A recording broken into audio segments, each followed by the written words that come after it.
February 1983, North Korea.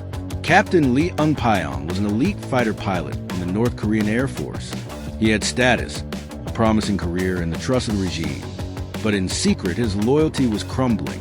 A single piece of trash washed up on a North Korean beach, a South Korean instant noodle wrapper, showed him that the South was not the impoverished wasteland his government claimed.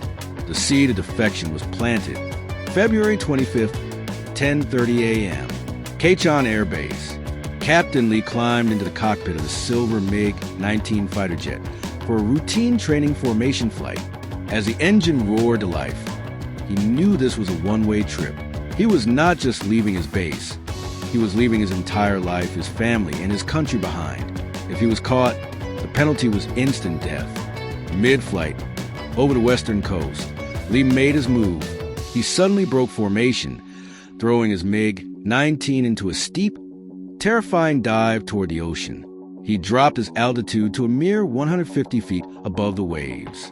Flying this low was essentially a suicide maneuver, but it was the only way to fly under the North Korean radar net. He was now a rogue target.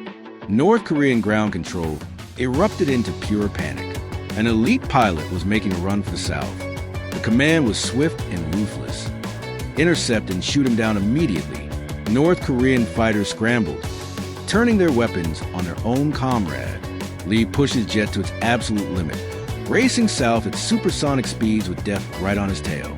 10:45 a.m.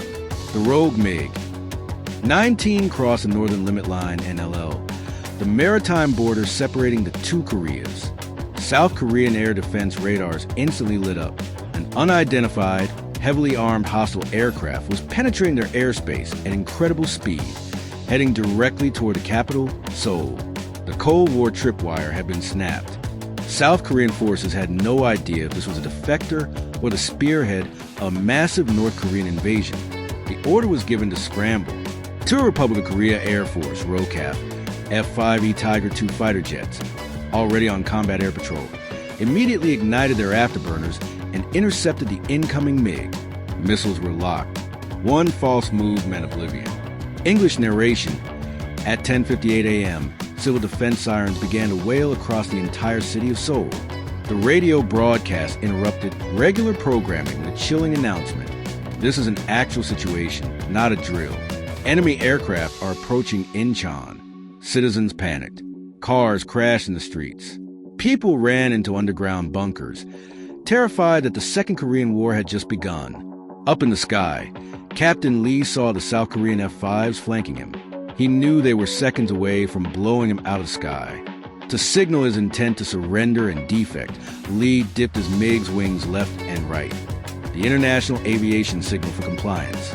The South Korean pilots lowered their weapons, surrounding him to escort the hostile jet deeper into the south. Guided by the F-5s, Lee safely landed his MiG-19 at Suwon Air Base. The sirens in Seoul were turned off, and the panic turned into massive national celebration. Lee Ung-pyeong provided invaluable intelligence on North Korean air capabilities and was commissioned as a major in the South Korean Air Force. His flight was one of the most daring escapes of the Cold War, a dramatic 15-minute journey that shook the entire Korean peninsula.